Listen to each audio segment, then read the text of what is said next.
Have your parents or partner ever accused you of being too soft or too nice with the kids? And maybe there's a part of you who agrees with that because you would love for your kids to respect you more, listen, cooperate more, but you're not willing to do it at the cost of yelling at them and making boundaries feel like punishment and being too aggressive, because that's the last thing you want your kids feel when they're growing up. You want them to remember you as that wonderful, loving, nurturing, amazing mom that you are. You don't want them to grow up remembering moments when you were too strict and yelling and they were scared of you, and then they would grow up and hate you forever, right?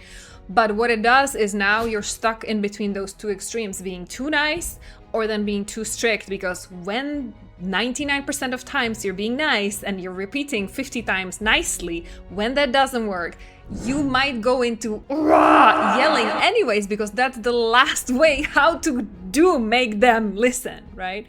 So how to get unstuck from that, and how to do it especially if you grew up having parents or caregivers who were too nice or too strict or swinging in between. How to become that calm leader who can make kids listen naturally. Well, that's what we will talk about and unpack in this episode of the Zen Supermom podcast. Meet me inside. Hi Supermom, I'm Alena and I'm a mommy tantrum specialist because I used to yell at my daughter and swing between being too nice and being too strict. And especially it was coming up in situations when I felt out of control, helpless, not listened to, not respected. So that's why I will never judge you. That's why all the examples and all the direct questions I'm asking you, it's all coming from a place of huge compassion. And it's coming from a place of wanting to save you time. Because I don't know how long you spent on trying to figure this out, this swinging between too nice and too strict, and then hating yourself for being too strict. But it took me about 2 or 3 years when I really judged and shamed myself, and I felt like the worst mom in the world. And no matter what parenting books I was reading, what childhood psychology book I was reading, it all made sense. It was all talking about the kids and their development, but none of that helped me realize what was actually happening for me. Like, how come I could not apply these smart looking things that looked great on paper, but then when I was facing the situation, either like running on time or not running late for school in the morning, or the never-ending bedtime routines when my daughter would ask me 20 times for one more sip of water, one more bathroom break, one more hug, one more story, one more song. It was like, I was doing my best. 99% of time, I was doing my best to be that nice, unconditionally loving, patient mom, because that's everything I wanted for my daughter. I wanted her growing up feeling like all her emotions are valid, that she has the right to be the strong-willed, wonderful child. But at the same time, of course, I wanted her to respect boundaries. I wanted her to be kind. I didn't want her to be like selfish narcissist that me, that's what I want. So that's why everybody needs to do what I say. But I was struggling with finding this balance, right? And that's what I did not find in any parenting book. They were all talking about focusing on the child, but none of that was helping me stay calm when I was under pressure, yeah? And especially then in the situations where it was sometimes even not my daughter's fault. It had nothing to do with her. It was all about the pressure I felt from my to-do list, from my exhaustion, me feeling tired, hungry, or like running behind. It had nothing to do with my daughter, but it was impacting her, yeah? Because I had no tools, no understanding, no previous experience with people who could stay calm and who could be actually leaders, like naturally influencing the children to want to cooperate, want to listen. And that sounds like such a dream to me. If you would tell me like 8-9 years ago that this is possible, I would be like, right, so this is like a horse whisperer or what? Are you manipulating the kids? Are you brainwashing them? Are you hypnotizing them? Like, what the heck are you talking about? So that's why I want to unpack this for you in this episode, because especially if you grew up with no examples, then we need to talk about what's really happening, because it's time you stop judging yourself. I just had a session with one mom who told me that how much she's jealous of her sister-in-law who's seemingly like so calm in any situation. And then her own mom told her, like, don't worry, like so many people are faking it. Maybe she's like this in public, but who knows what's happening at her home behind the closed doors.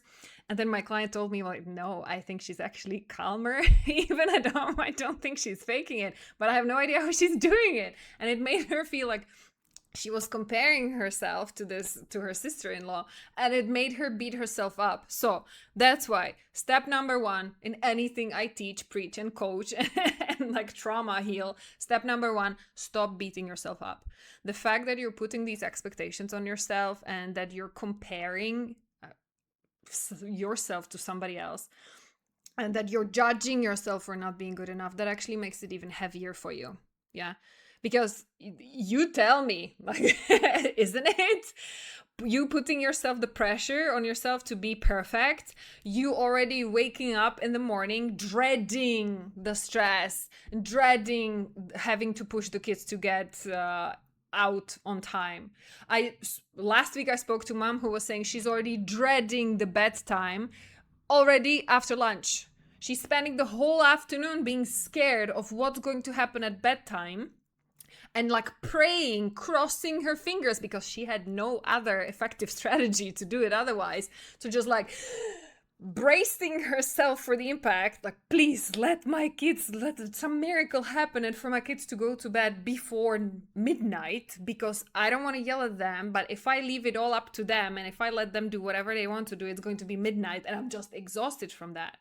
Right? So step number 1, stop putting that pressure on yourself on being perfect, so that at least you can free some mental energy so that we can work on the next steps. Yes, but if you waste all of your energy in beating yourself up and already panicking in advance, then like your mission is lost before it even began. Okay, so breathe. I know that you're an amazing mom. You're doing the best you can, because otherwise you wouldn't be here listening to podcasts like this. You would blame it all on your kids. You would book some parenting courses. You would book some psychologist session for your kids because they are the monsters and they are not behaved and they need like some ADHD medication.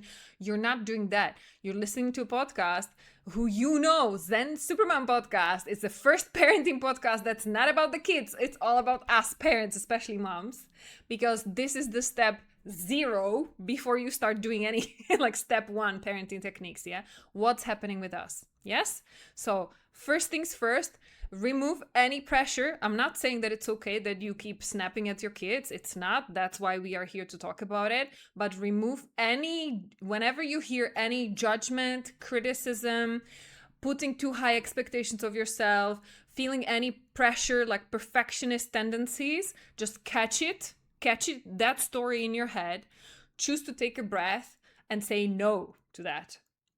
Because permission granted, if your own belief is not strong enough to believe that about yourself, then borrow my belief in the meantime. You're more than good enough, mom, and I know because you're here, you're trying.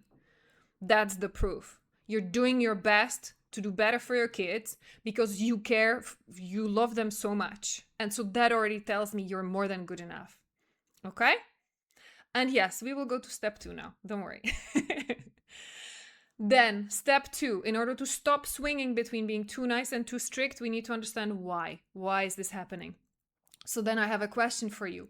Who taught you this? Where did you learn the too nice and or the too strict, those two extremes positions? Who showed you what that is? Because for all of my clients, all of the moms who are having mommy tantrums, just like I used to do, it will be going back to your own childhood. Even if you had a great childhood, no trauma, no huge drama, sometimes there was, but often there was not. I have lots of clients with happy childhoods. We are not here to throw our parents under the bus, but how were your parents doing? Who was the people pleaser, and or who was the one who was too strict at you? Yeah, because that's what we need to realize. This is why your brain goes there on autopilot, because it is a generational autopilot. Whenever you get under pressure, that's the first place where you will go. You will either copy the exact pattern that your parent had because that's what you saw them do, or if you already tried hard enough to not to do it, then you will do the exact opposite. Yeah. So I have lots of moms. I'm working with lots of moms who had very strict, very demanding, emotionally detached parents who did not tell them they loved them, who did not even give them any hugs. So now these moms are the extreme opposite. They're hugging their kids so often. They are telling them they love them like 50,000 times a day.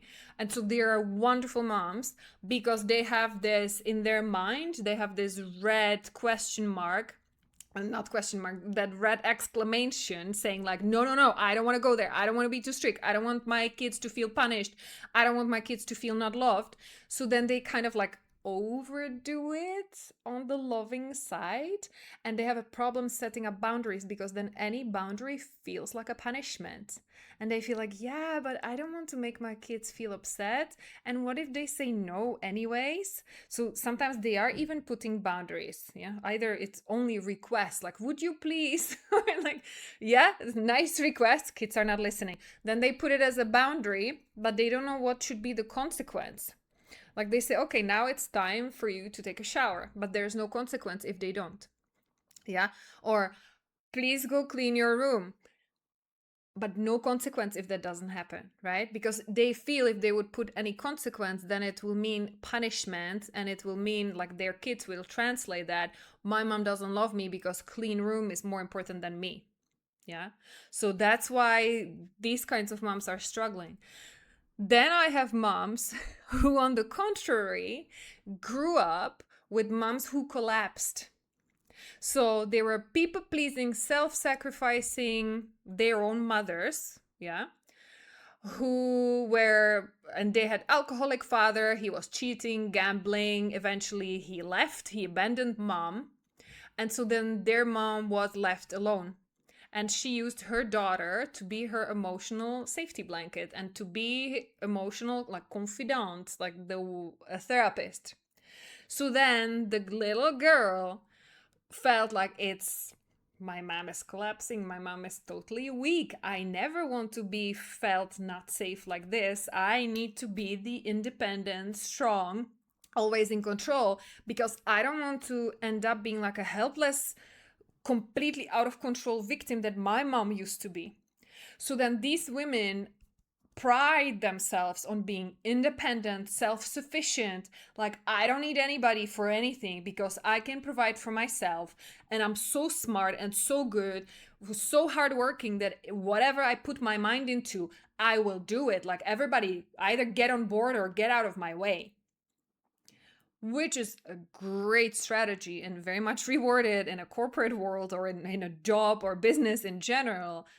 However, what happens when you become a mom? You can't muscle through your way through motherhood, right? You can't just show your busy schedule to your kids, and that's why you need to listen to me right now and move on time because I have all of these things to do and all of these deadlines to fulfill, right? Kids could not care less. So again, I'm saying that with all of my compassion because that used to be me. My mom did not get divorced, but my mom was swinging between these two. There were times and days when she was a total people pleaser, when she was deriving her worth of making other people happy and putting them first, never saying no, always being the perfect hostess, always being out there to help others, always like putting their needs first. But then when it became too much, then she swung to the other side because she was exhausted, she was resentful. How come I'm giving so much to everybody else and it's not enough coming back to me? How come I'm reading your mind, fulfilling your wishes even before you even realize that's what you need? And I'm already giving it to you. And nobody's doing that for me. This is not fair. This is not just. And so poor me. And then it's like a flip. And then the anger comes as a defense mechanism. Because then the anger becomes the only way how a people pleaser can keep a boundary. Because the people pleaser will let everybody walk in, use, abuse, and take out everything. Because the people pleaser thinks if I just give, then eventually, at least maybe I could ask for something back. Maybe just like little bit, and that will not be selfish because I gave out so much. But when nothing comes back or not enough, then the only boundary the people pleaser have is to get angry, right? That's the only way how to get things done, or how to protect people from taking even more. Because at that point, you have nothing else to give. You're depleted. Like, you have nothing left. Not for anybody, not even for yourself, right? So this is why I'm calling this a generational autopilot. Not because you're mimicking your parents, but because this is the way how you grew up. That's what you are very familiar with, not even logically in your brain. You might not be even aware of it, or like rationally you understand what's going on, but that's why you cannot override it just by thought alone or by strong willpower alone, because it's already wired in your body. It's in your nervous system. Okay. And this is the next realization we need to talk about. This is the reason why your smart brain is not going to help you get rid of this being stuck in too nice and then too strict and yelling. Because it's not your brain that's in control. The moment you're feeling like you're losing control, things are falling apart, you're afraid of being judged, getting too exhausted, and you're like at the end of your rope, your brain will check out. I know it from my own example. Like, the resentment, the frustration, the anger, and the rage become so strong that there's no more logical thought in my brain. That's how it used to feel. It was just like a black cloud of rage, and I could not think about anything else. It was just like that was all there was in my head. And all there was in my body that I was feeling was so intense. There was such a pressure that then yelling it out, and I call it like emotional vomit, became the only way to release that pressure. And that's actually, by the way, if you're yelling and feeling guilty, I'm with you, horrible. But you know what's even worse? When you don't yell it out, and when you lock it inside, because that people-pleasing part of you is so strong that it doesn't even let you express your emotions, because you were raised to not show emotions, because you were scared you would be punished, judged, or people would leave you, or they would break. Yeah, especially those situations when your mom was already at the verge of breakdown. You felt like, I have to shut down my emotions because that would make my mom really collapse, and then I would be on my own, I would be alone. So somewhere in your past you learned that you need to shut down the emotions, and you're keeping that anger inside.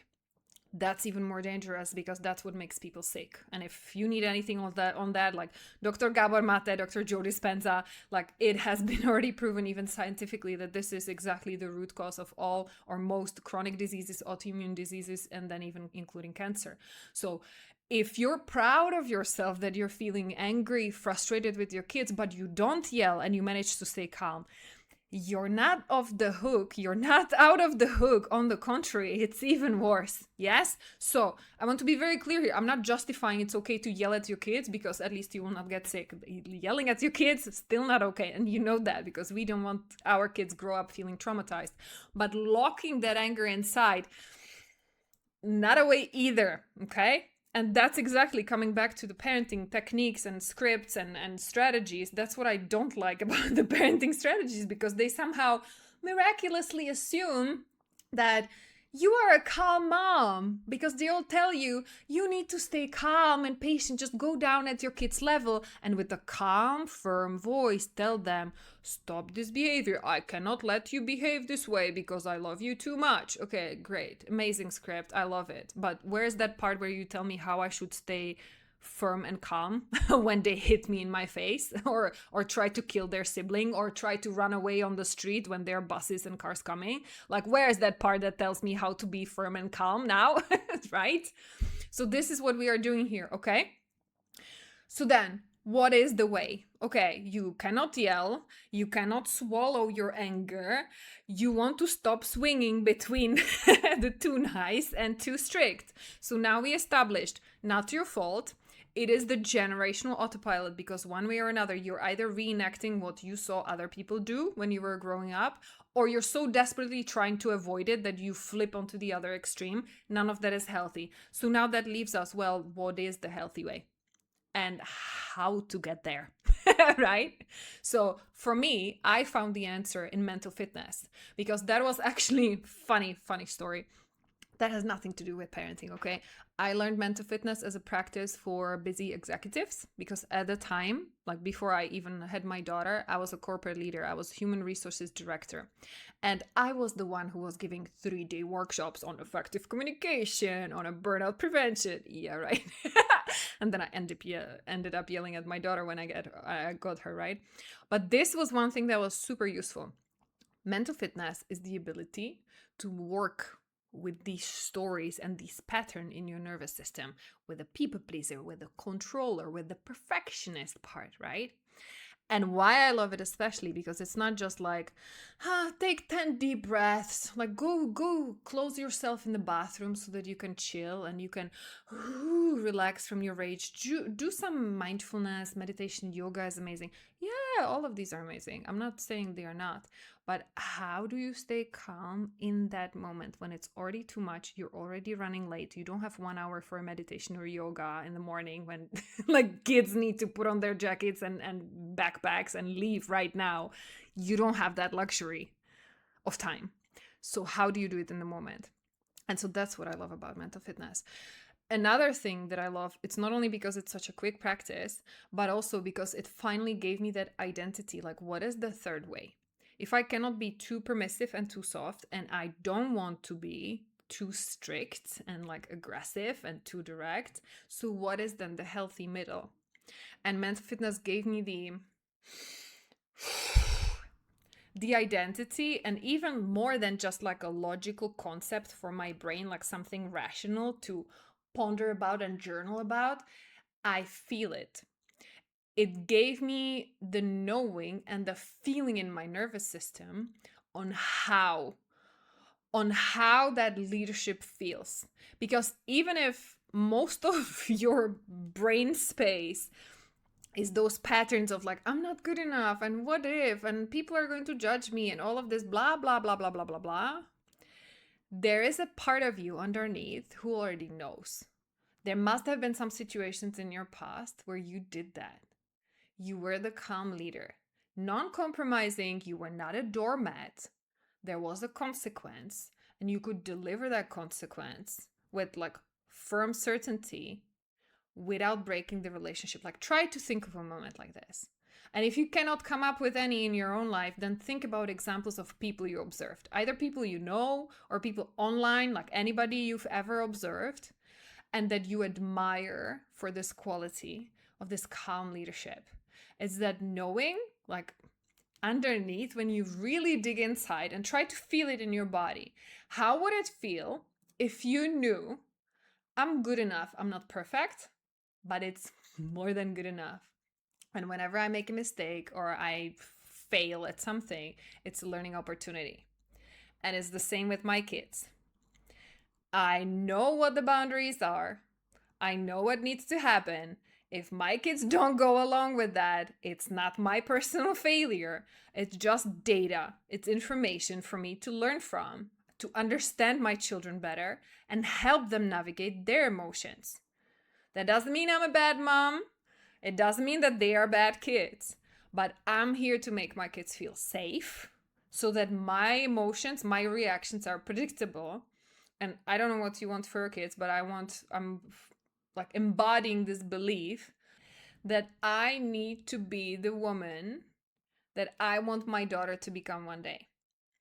So if I want my daughter to grow up into being confident, unapologetic, kind, respectful human being, but also knowing deeply her worth, so that no matter what toxic bully or any kind of abuser or like funny person comes along, they cannot shake her. She will know who she is and what she's worth. If I want my daughter to be that way, that's who I need to be today. So that she gets that, she wires that in her nervous system growing up. Because just like whatever we wired from our parents growing up, good or bad and ugly, whatever in between, I want to be very conscious of what is it that I am embodying today, now as a mom, because I know that my daughter is watching. And more than what I tell her and preach and nag her about, I know that she's watching what I do, how I take care of myself, how I deal with any situations in my life, how I talk about people, how I sort out relationships and stressful situations. She's watching me every single day. And that's what she's wiring in her nervous system. That's what her identity, her brain is computing always. Like, do I like this? Do I want to be like my mom? Or do I not like this? It feels icky and I will be exact opposite because I hate this, right? So this is why the step zero, I talk about it sometimes as a step zero, before we start putting attention on our kids, before we start problem solving for any specific situations where you struggle with your kids respecting boundaries, we need to start here. Yes? What is underneath you swinging between being too nice or too strict? What beliefs you have about who you are and what you're worth? Okay? And then for any kind of rewiring, if you want to change that generational autopilot, just please know, unfortunately, there are no shortcuts. There will be no just one exercise like, hey, just show me one exercise how to do it here. There are episodes in which I'm asking you, I'm doing coaching exercises with you, and we did like one tiny little one here just now today. But I want you to get into the mindset that this is a practice. That's why I call it mental fitness, because just like physical fitness, it takes practice. It doesn't happen overnight. Your nervous system was wired during years to end up being this way, right? So that's why there is no quick fix. I wish there was. Like, I could make you like eat one pill and ta-da! You're rewired and suddenly you're the calm leader. With just you enter the room and your kids start smiling and saying, yes, mom, let me do the dishes. Yes, mom, let me jump to bed right now. Are you wishing for unicorns? That doesn't exist, right? But through consistent practice and really paying attention to what's happening in your own nervous system, what sometimes even triggers your kids, why are they not listening? In what way are you contributing to that? Not because you want to judge or shame yourself, not because it's all your fault, it's not. But because you have the keys to turning it around. You as a mom, sorry dad, are the key person, like who wires and who impacts the mood of the whole household. I'm not telling you anything new, right? You already noticed this. You know that when you're calm, when you're happy for whatever reason, everybody else is usually having a much better time. Or even if they have a tantrum, their tantrum is much faster and easier and lower intensity than if you were already raw worked up, because that's what makes it worse, right? Make sense? So I hope this was useful. I would love to hear from you. If you're finding yourself in this swinging generational autopilot between too nice, too strict, and then I'm stuck in between, let me know. I am still accepting applications for people to be coached on this podcast so that we protect your privacy, we take out your video, but I would be able to talk to you so that I'm not just talking to an empty camera, sharing my examples and examples of my clients, but I would love to hear your, yes, but how do you do it when, da-da-da-da-da. So come, tell me your story. I'm going to help you through it, all right? I'm sending you big hugs, Supermom. I know this is not easy. I know there are so many traps in parenting. I know it's such a heavy responsibility, but you're really doing your best. So well done. Give yourself the pat on the back. Yep. I'm going to see you in the next episode of the Zen Supermom podcast. Take care.